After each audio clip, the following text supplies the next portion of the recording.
Okay, we're ready now to turn to Nehemiah and to start reading, getting into our study. But as I told you, before we can begin in chapter 4, it's only right that we discuss a little bit about chapters 1 through 3. Okay, now Nehemiah was a king's cupbearer in the palace, and this was a good position. He had some job security going on there. He was bound to be comfortable there in the palace, trusted. He was close in proximity to the king. Although just a servant, still this was, a trusted position. Now what had happened, I mentioned earlier to you that Nehemiah and Ezra and Esther were all written in about the same time period, and that's true. They were written during a time when Israel had been in captivity. They had been in exile. Jerusalem had been destroyed. The city walls had been destroyed. The city itself was just left in ruins. And so during this time period, what we find is that the Jews began to find favor with the king. Now, one of the reasons that this could very possibly be, if you noticed in chapter 1, when Nehemiah first spoke to the king about his concerns, it puts in parentheses over there to the side, and it says that the king that the queen sat there beside the king. Now, there are some people who believe that might have indeed been Esther sitting there, and I don't guess there's any way to prove it, but it is an interesting thought. Now, what we do know is that one day when Nehemiah saw a traveler that had been to Jerusalem, and he asked, he said, how's the work going? How is it? He knew that some exiles people were being allowed to come back, and he said, how is it going in Jerusalem? And what he got was not a good report. And, it upset him so much, it just grieved his heart.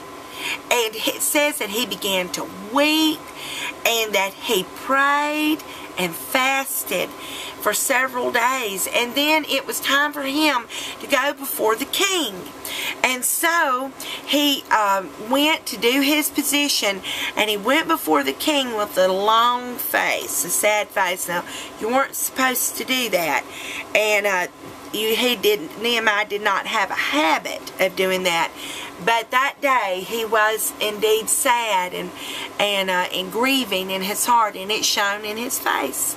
And so he went to do before the king, and the king noticed that Nehemiah was saddened, and he asked him what was wrong with him, and they had a conversation. And Nehemiah found himself in a position where he could speak to the king about his concerns. And so he asked for permission to go to Jerusalem and to be the leader and to organize and to help get the city walls repaired. Now, in the book of Ezra, they kind of concentrate on the reparation of the temple area, but Nehemiah asked for permission to work on the walls. I think it's important that we take a few moments to consider what walls represent to us and what walls represented to them. It may be kind of two different things. In that day and time, any city that had any prominence, any power, offered any protection or provision to its citizens had a city wall, and that would keep out the bad guys and keep the good guys safe inside. And the bigger your wall was, the more impenetrable it was, then the better it was. And there, the walls around Jerusalem were just in ruins. They were protecting no one, providing for no one, signifying nothing. It was just a big mess. And so to them, that represented their safety, their future, their provision, all protection, all those things were very important. Now, our cities don't have a wall right now, and so walls usually, and so we can't really relate to the importance and the significance that this stood for them. But anyway, he was able to stand before the king, and he was able to ask the king for permission to go and intervene. And so guess what happened? The king agreed. He gave him his permission. He gave him letters of authority. He gave him helpers. He sent with him pack mules or animals, and he sent an army to help him for safety to get there, gave him letters so he could access the king's forest and get lumber and supplies that he needed, and so he went and to do this job that he felt that the Lord would have him do.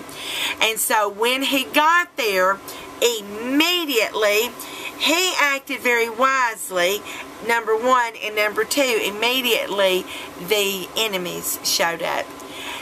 When he arrived, he was very discreet, and so he went around checking things out by night. And sometimes we could learn a little discretion. When God lays something on your heart, something that is extremely meaningful to you, sometimes you need to keep that in your heart like Mary did. Sometimes we need to keep the deep things for our deepness in our relationship with God. And he did keep some things to himself. And immediately he met with some enemies. And the chief of these enemies was a man named Sanballat and another man named Tobiah. And they are right at the beginning of our Nehemiah chapter 4. And we're going to start that in the next section. See you in just a second.